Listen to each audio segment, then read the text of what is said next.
Alright everyone, yesterday I had literally, I think it was 2 or 3 dozen people point out, oh look, you're shadow banned on Twitter, it's the quality filter thing. Now, I knew this some time ago because somebody had already told me. It's obvious, Twitter basically announced finally that yes, indeed, they did shadow ban people. They call this not an actual shadow ban, but the quality filter basically is. It's partial. What that means is people can see my stuff on Twitter. But for certain posts, Twitter determines arbitrarily, through, I guess it uses bots to determine this, determines that the tweet is unhelpful. It's not constructive enough by their standards. It's got too many swear words. It says something naughty. And so it blocks it from basically being on the latest tab. It used to be the live tab. It doesn't go there. People won't readily see it. Essentially, unless a person is already one of my fans, they're not likely to be interacting with that tweet. Now, I would think, can I just put something out here that I saw mentioned, and it's actually a really, really good point? People are worried about Russia influencing our political structure by buying a few totally worthless Facebook ads. Don't you think that Twitter deploying algorithms to suppress significant proportions of all political conversation on a platform the size of Twitter is going to have a bigger overall impact on society one way or the other? Wouldn't you say that that's much more influence? Well, that's a little bit odd that a communications company, by virtue of basically becoming politically and socially biased in nature, which it is, would be able to swing the political system around like a cudgel. Facebook does this too. YouTube's trying to do it. Now, I don't blame them. The government has empowered the big tech firms to play politics. They've empowered them. Twitter is more powerful than any single politician and can ruin careers at a whim. Google, certainly, even far and beyond that.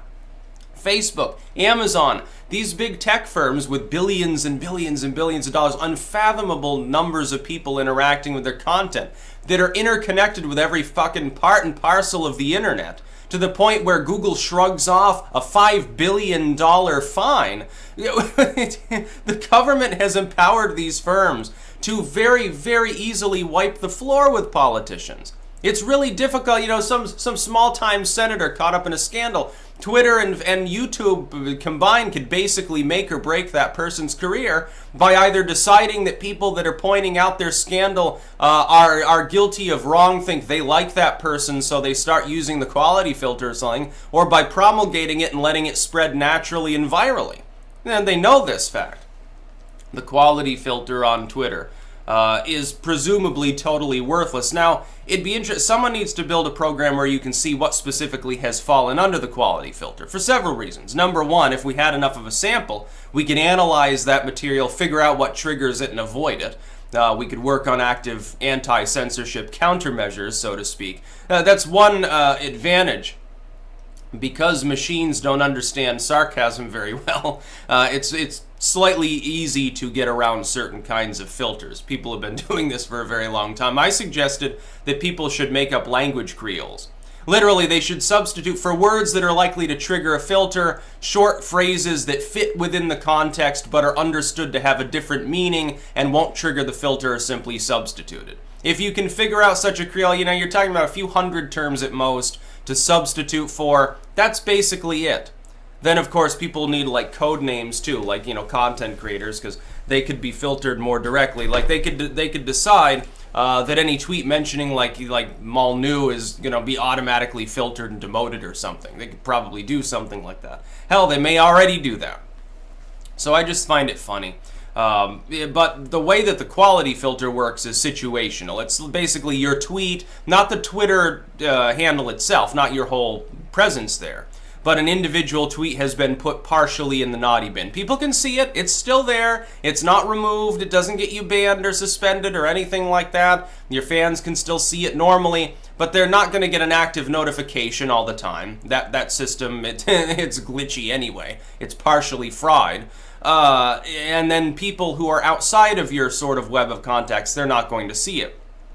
Now, of course, when you fall under QFD, it's not really a death sentence. It doesn't even really slow you down that much. This big slowdown on Twitter is that Twitter has begun to shrink. So naturally, people's audiences aren't growing at the same rate that they were maybe even 6 months ago. Twitter has begun to decline, I think. partially because there's not a lot of function there that can't be done by other sites more easily. Like even on Google services. Like you look at Facebook, I think more people probably use Facebook Messenger than Twitter to do the direct communication thing. Twitter, therefore, is sort of self-serving. It's sort of like an ego boost for certain people. It's like, hey, I've got a certain number of followers. Like Instagram, I think at this point is probably beyond that too. I happen to think Twitter's easier to use, but the thing is, if you want a Twitter-like service, there's Gab. So who cares? And Gab's not going to shadow ban you. Gab's not going to ban you for buttfuck anything. Gab gets into verbal squabbles with people on Twitter all the time. I find that hilarious.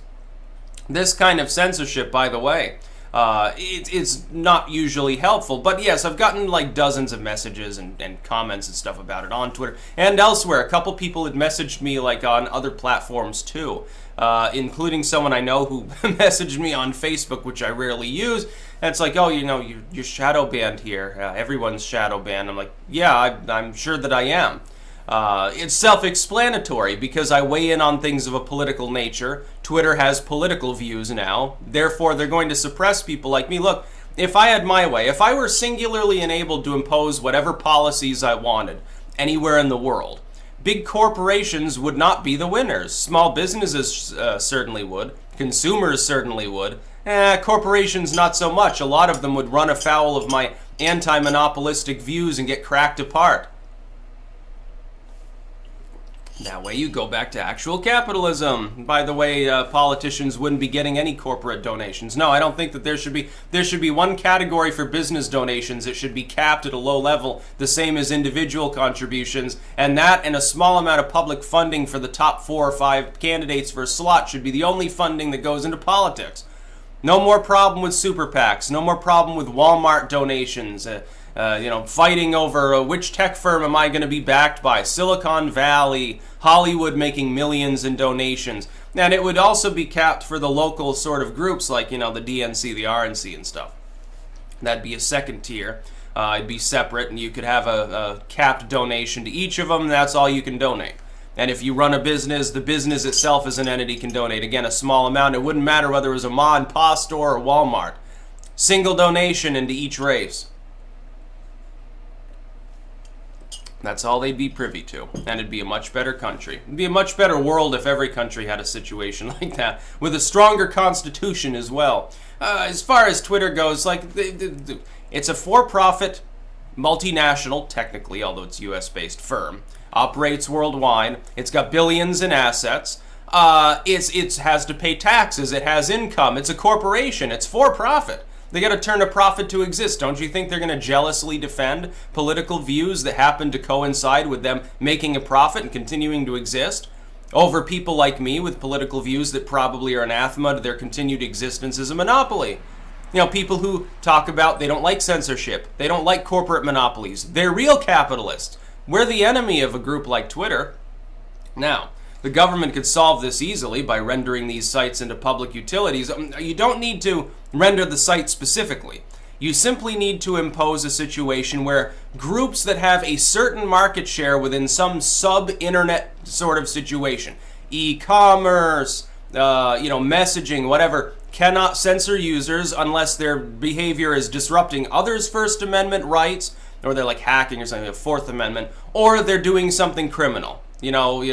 Soliciting prostitutes or something. Other than that, they shouldn't be banned. They shouldn't be suspended. There should be no quality filter. Let nature take its course. Nature is much better at directing the evolution of communication in the same way it does genetics than man is. Because we select for things. Like you look at crops.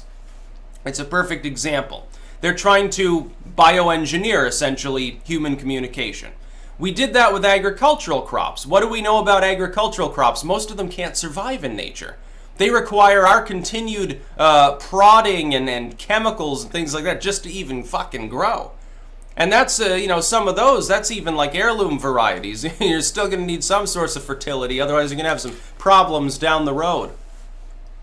And then not even to mention the massive ass GMO crops they use now that are more directly engineered, make their own poisons and weird shit like that. Yeah, no thanks. I think I'd rather eat stuff from my own garden. You know, what do I add? Azomite dust, 100% GMO free. You know, kelp meal, organic. It's pretty good stuff. That's about all. Peace out.